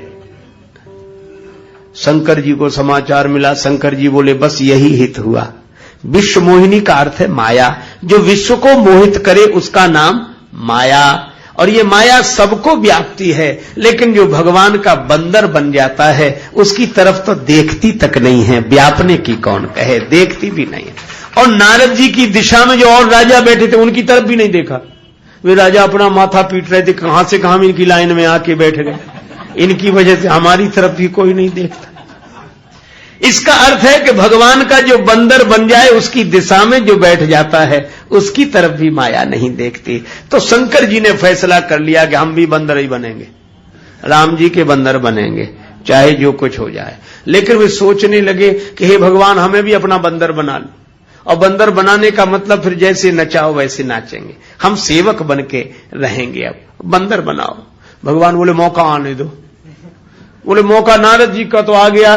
भगवान ने कहा कोई बात नहीं, नारद जी को विश्व मोहिनी के कारण बंदर बनना पड़ा। और शंकर जी बोले हम। भगवान बोले तुम मोहिनी के कारण बंदर बनोगे। मोहिनी, मोहिनी अवतार हुआ था भगवान का जब समुद्र मंथन हुआ और अमृत पाने के उसमें देवता और राक्षस लड़ने लगे तो भगवान ने मोहिनी रूप में अवतार लिया। असुर मोहित हो गए। भगवान ने कहा तुम्हें भी देंगे, तुम्हें भी देंगे। अमृत पिला दिया देवताओं को, मदिरा पिला दी राक्षसों को। राहु देवताओं में आकर बैठा, भगवान ने अमृत भी पिला दिया और काट भी दिया। सिर अलग, धड़ अलग। वो मोहिनी रूप जिसको देखकर सब मोहित हो गए। भगवान स्वयं मोहिनी रूप में अवतार ले तो कौन मोहित नहीं होगा। जब भगवान का चमत्कार व्यक्ति के मन को मोहित कर देता है, और जब भगवान स्वयं चमत्कार बनकर आए तो कौन मोहित नहीं होगा। और इसीलिए भगवान जब किसी में सौंदर्य का चमत्कार पैदा करते हैं, उसे देखकर जो मोहित होता है उसका नाम जीव है। और जब भगवान स्वयं सुंदरता का चमत्कार लेकर प्रकट होते हैं, उन्हें देखकर जो मोहित होता है उनका नाम शिव है। शंकर जी ने कहा कि आप अपना वही मोहिनी रूप दिखाओ। भगवान बोले मत देखो, विश्व मोहिनी की याद कर लो, नारद जी की क्या दशा हुई थी। शंकर जी बोले कैसे कैसे? बोले मोह में पड़ जाओ, उसका नाम ही मोहिनी है। बोले हम नहीं पढ़ेंगे। क्यों? अरे हम जैसा जानकर हम जान रहे हैं कि आप भगवान हो, हम जान रहे हैं कि आप ये हो। हम तो केवल नाटक के मंच पर अभिनय की बात कर रहे हैं।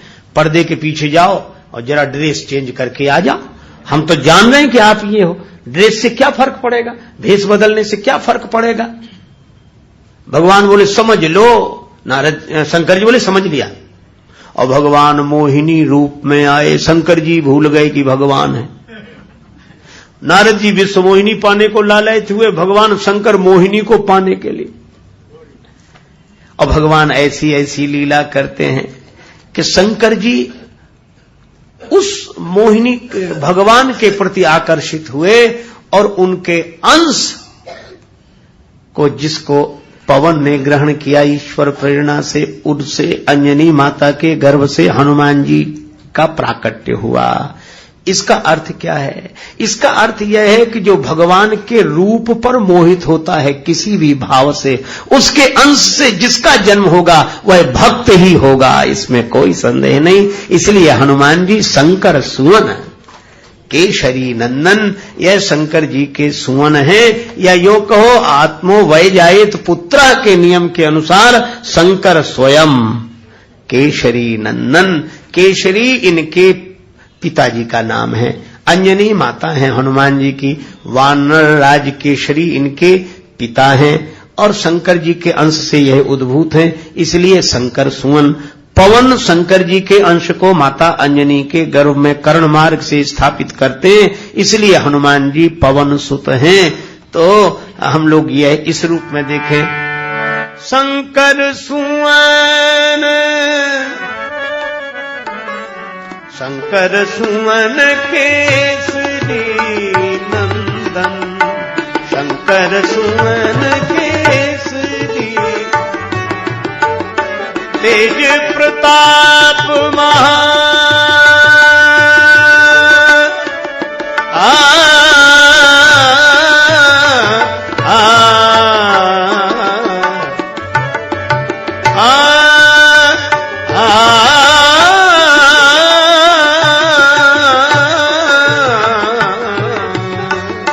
शंकर सुवन केसरी नंदन, तेज प्रताप महाजग बंदन, तेज प्रताप महा।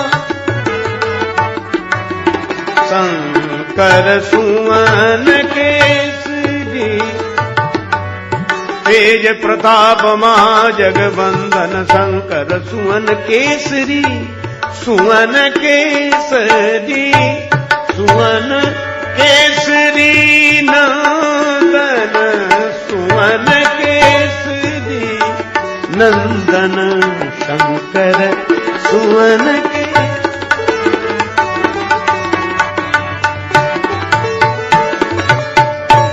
और जिस ग्रंथ में यह पावन पंक्तियां लिखी हैं उसका नाम है श्री हनुमान चालीसा।